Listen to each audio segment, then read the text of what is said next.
sausnya dari apa yang busuk-busuk gitu. Itu kan pernah ada tuh masuk di TV itu. Terus ada juga yang dicampur apa itu ya, makanan apa di bahannya, pokoknya dicampur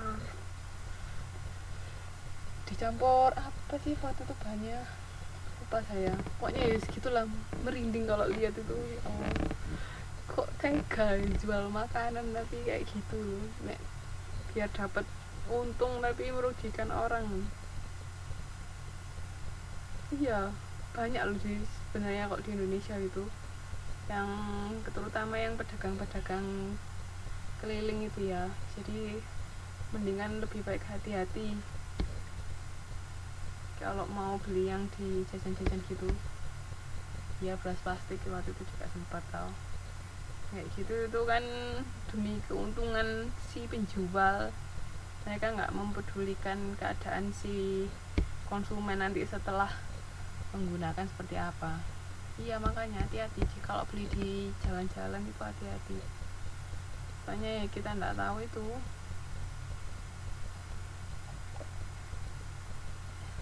Terus habis itu ada di tahun 45 sampai 60 itu era kepedulian berlanjut. Kemakmuran membuat konsumen kurang peduli terhadap konsumerisme. Ini mulai kan, ya mending masak sendiri semua. Kan tahun 45 itu sudah mulai selesai perang dunia kedua kan. Nah itu kehidupan sudah mulai berubah.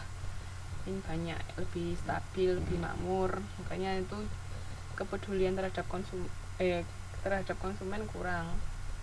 Maksudnya mereka sendiri pun nggak terlalu peduli tentang hal itu gitu loh. Terus di tahun 62 sampai 80 ini ada gerakan konsumen modern. Ini ada Consumers Bill of Rights dari John F. Kennedy. Tahu siapa John F. Kennedy itu? Yang tahu siapa John F. Kennedy?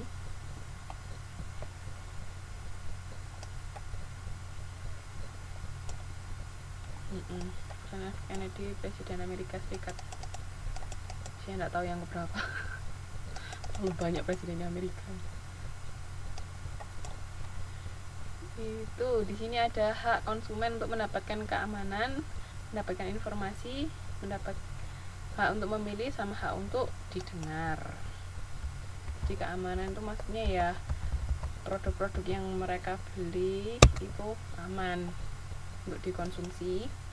Terus mendapat informasi itu maksudnya mendapat kejelasan informasi tentang produk tersebut.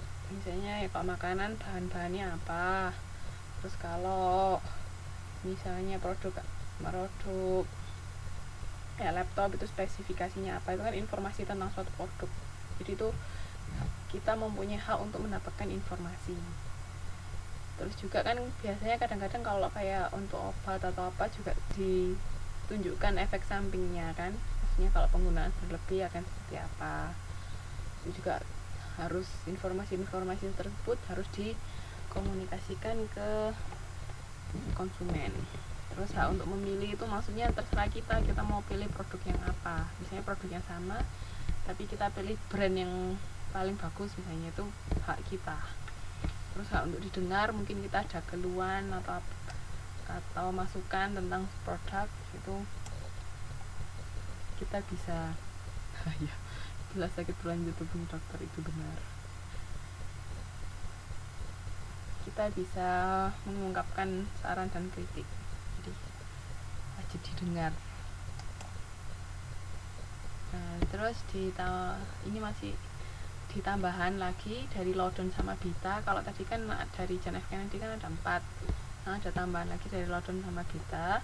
Itu ada hak konsumen untuk memperoleh lingkungan yang bersih dan bebas polusi. Itu juga maksudnya di sini kan mungkin ketika produsen itu memproduksi produk kan otomatis misalnya ada limbahnya atau ada polusi dari asap pabriknya. Nah itu kan aja orang-orang di sekitar situ tuh mereka berhak untuk bebas dari hal-hal itu tadi. Jadi lingkungannya harus bersih, bebas polusi. Soalnya kayak di Cina itu sekarang kan nggak karuan kan polusinya, itu bisa juga berasal dari pabrik-pabrik sama semua yang nggak karuan. Sudah pernah lihat video yang di Cina polusinya ampun sudah sangat parah. Nah itu kayak gitu tuh berarti hak konsumen tidak terlindungi. Sama hak konsumen untuk memiliki privasi, misalnya jadi member suatu produk, itu kan ada kita ngasih biodata, nah itu harus dilindungi privasi dari konsumen. Kan nggak mungkin si perusahaan ini dia memberikan data pelanggannya ke orang lain, itu nggak boleh. Ada kode etiknya. Terus yang terakhir itu ada era perdagangan bebas, globalisasi, dan internet. Ya sekarang ini perdagangan bebas, kita bisa dengan bebas menjual produk kita di mana aja. Kita tinggal misalnya produk dari Indo bisa dibeli di sini juga bisa, atau produk sini bisa dibeli di Indo di mana aja. Nah itu sekarang era perdagangan bebas, globalisasi, sama internet, ya kan. Sekarang tinggal buka website apa, online shopping apa, tinggal klik, nggak sampai 10 menit beres sudah beli, nanti tinggal barangnya datang, ya kan. Oh dulu nggak mungkin ada kayak gitu. Dulu ya harus beli yang ada di sekitar kita, nggak bisa beli sebebas sekarang kan. Dulu paling kalau mau sesuatu dari barang luar negeri misalnya, belum, siapa tahu di sini ada yang jual. Nah, sekarang di Indo kan gampang kalau mau beli sego pecel, tinggal yang pakai yang namanya GoFood itu. Mas kalau misalnya lagi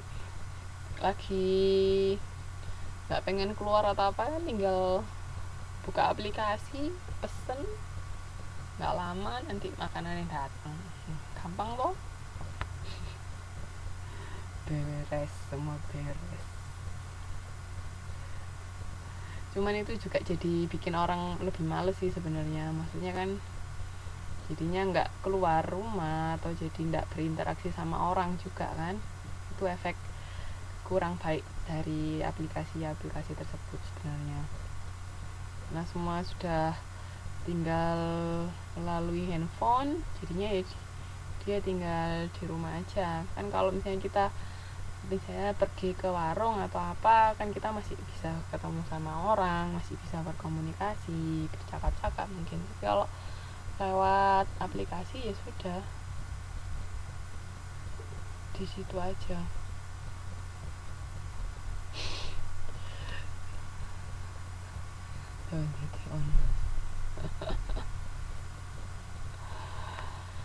Oke, sampai sini ada yang mau ditanyakan?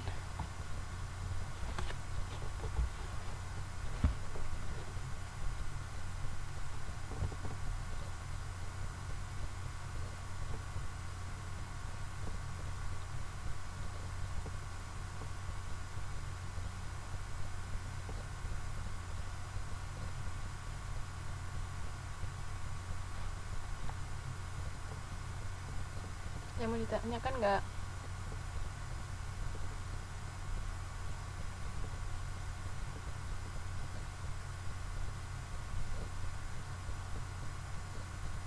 Oke, lanjut aja ya.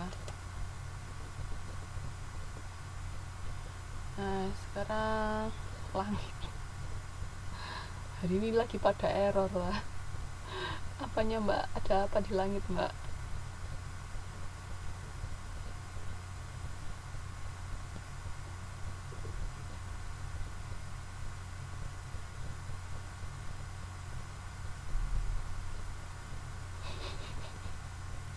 Oke.